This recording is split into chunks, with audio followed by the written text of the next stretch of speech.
How to start an art gallery. Now, before we start, I've never started one myself.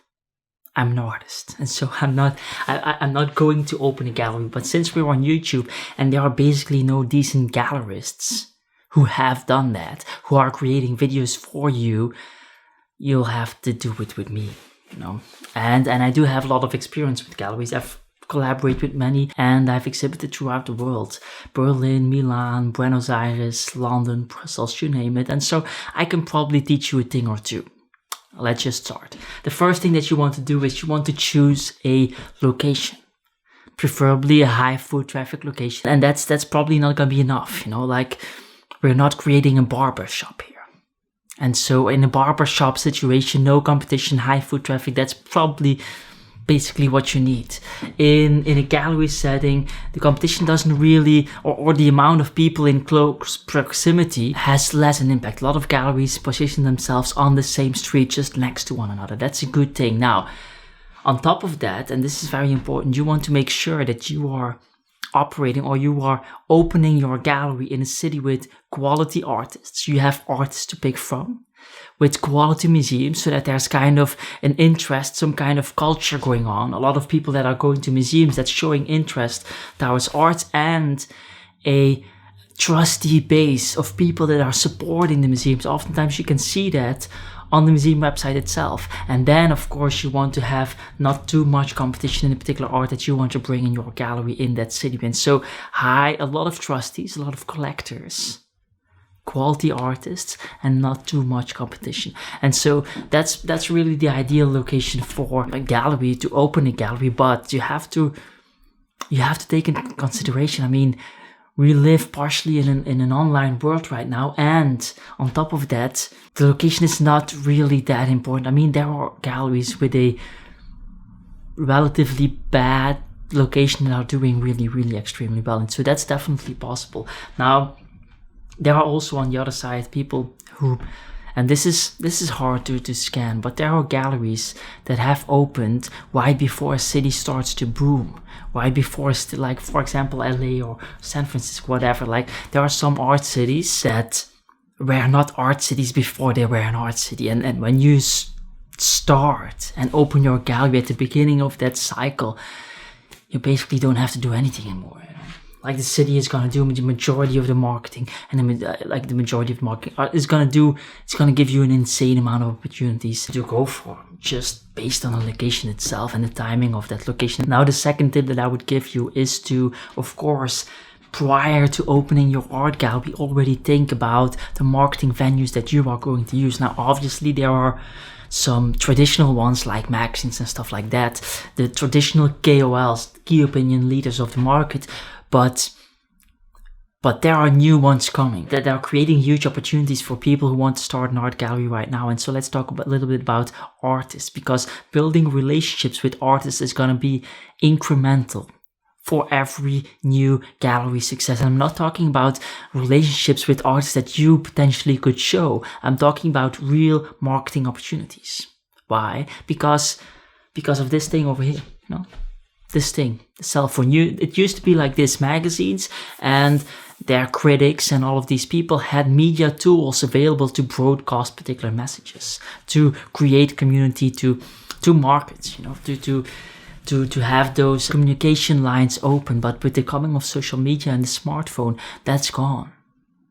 Everybody has the broadcasting tools, the publishing tools in their hands. This is television and magazine and everything combined. And so what you saw happening is that artists are now creating their own communities, and these are not small communities. These are sometimes communities of 1 million followers plus. And so these artists oftentimes have an insane amount of reach, and oftentimes way more connection than traditional magazines, because it's so much more personal. And so the middleman is also happening there. These artists are becoming the KOLs of the industry. And so in the future, what you will see happening is critics, curators, and predominantly artists having all the broadcasting machines in their hands. And so if you want to market those routes, you will have to connect with artists. If you look at the top 10,000, this is, by the way, this is not future that I'm even talking. I'm talking about the now. If you look at the top 10,000 artists and their respective social media pages and compare it to the 10,000 best writers and critics and their respective art magazines, you already see that artists are completely outperforming in terms of reach, connection, comments, likes, etc. those magazines with ease. It's not even comparable anymore. And so this shift already happened, but the art market is very slow in adapting. And so that means huge opportunities for art galleries who are opening up right now. And that's really how I would look at it. I would go towards individual critics who are having their blog and having their YouTube channel perhaps, and individual artists who have a lot of reach, who are that micro influencer or bigger influencer, the artist influencers. I would go for those things. Now, a good way to start connecting with those artists is just by liking this video, for example. I mean, now that you're at it. Now, as a third piece of advice, let's talk a bit about vision. Because in general, or traditional business, the following tactic is very smart, it's very good. You look at other businesses, at other competitors, look at what they are doing very well, and then copying that, and perhaps giving it your own twist, but perhaps not even that, just copying it. And you will have a lot of success with that. Now, in the art world, that is not the case.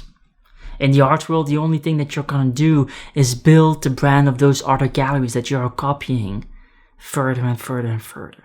And so you don't want to do that. You want to build out your own vision, your own perspective, your own narrative about art, and you want to be very consistent with that in all of your shows and all the arts that you attract and show in your gallery or collaborate with outside of your gallery in art fairs, etc. And so you want to be very consistent, develop that vision, perhaps even way before you start with your art gallery, and build your own narrative out, really. That's going to be very crucial. Now, as a fourth piece of advice, let's talk about niche, because a lot of people get that wrong. A lot of people think that they should go for a niche, a particular niche, because there's going to be less competition or something like that. That's complete BS. The real reason why you want to be going for a niche is because you want people talking about you. Let me explain this here for a moment. You want people talking about you. You want people mouth to mouth, which is very important. This is the majority of marketing in the art, but it's really mouth to mouth. It's really gossiping, if you want it like that. And so you want people to talk about you, which starts with people remembering you. And if we look at the neuroscience, if we look at biology of remembering, very strange things happens. If I ask you to name me a couple of refrigerator brands, for example. Now, you can pause this video and think about it. Chances are that you can come up with 1, 2, perhaps 3 refrigerator brands, which is a strange thing because every single household has a refrigerator. There are hundreds of refrigerator brands out there, yet you can only come up with 1, 2, or 3 brands. Why? Because from a biological standpoint, it has no use to remember the 8 best refrigerator brands. There's just no value in that. You shouldn't remember, like you cannot do anything with that information. And so you only need to remember really the best, perhaps the second best. And so we human beings are not wired to remember whole series. We're just wired to remember from an evolutionary perspective, to remember the first and second best of something. And so you want to choose a niche because you want to become the best of something. And then people can talk about it because then they can remember that. You don't want to be the 5th best gallery on Impressionism or something like that. You don't want that. You want to be the best. You want to be the 2nd best. The 3rd best perhaps. And if not that, then choose something else, you know? And so that's going to be very powerful. Choosing a niche because you want people to talk about, not choosing a niche because you want less competition or something strange like those things. So in the second point, we mentioned how important artists as KOLs of the industry will be. Art collectors are also very important, obviously. If you look at the best art collectors in history, what you will see is a handful of dealers building their collection. You will not see 100 dealers, each giving them some art. No, a handful of dealers. And so you want to be one of those dealers. You want to be one of those dealers that are building huge collections for art collectors. And so how can you do that? By building relationship, obviously, by maintaining relationship. And so this is something that I'm personally not really the best in. Just the whole relationship building thing is not my strong point, and probably should be your strong points, because that's why we artists oftentimes go with galleries, because they have put a lot of effort in those things and have people in place that can do that for you. And so make sure that you can do that you have that relationship building mechanism machine in place that can do that. Artists will like that, collectors will like it, and everybody will gravitate towards you. Now, as a sixth piece of advice, I would want to talk about alternative ways of income, because with the whole virus thing that we now saw, you might want to think about that in advance. And so obviously there's one way that is now popping up, the whole social media thing. And that's a huge opportunity. I mean, there are YouTube channels. There's one about restoration. I don't really know, but you probably, if you type in restoration on YouTube, you immediately find their page. I don't know how many videos they have, but they have like 1 million subscribers at this moment or something like that. I mean, that page, that channel, just in AdSense alone will be generating more than 10K a month. That's 120K a year, more than 120K a year. And that's considering that the majority of art galleries, the average art gallery is making less revenue than 200K a year. And so you have to deduce rent there, deduce the art stuff, that channel or a channel like that would be making you more in just AdSense alone, let alone all the other aspects that you could use that channel for. In AdSense alone, more than the average gallery is making. And so these are real opportunities, and not just YouTube, but Instagram, the whole thing. I mean, you get it, opportunities, and you can just take them. Now, there are other ways as well to generate some kind of alternative income. For example, if you have a good location, renting out your space.